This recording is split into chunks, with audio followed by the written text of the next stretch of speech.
كم كنت أكتم نار الغيظ محتسبا، وكم صبرت على من كان آذاني.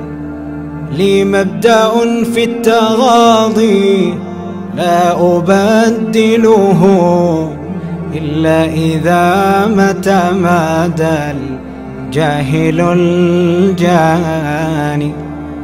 هل تحسبون فؤادي كان من حجر، أو أنني ملك من عالم ثاني؟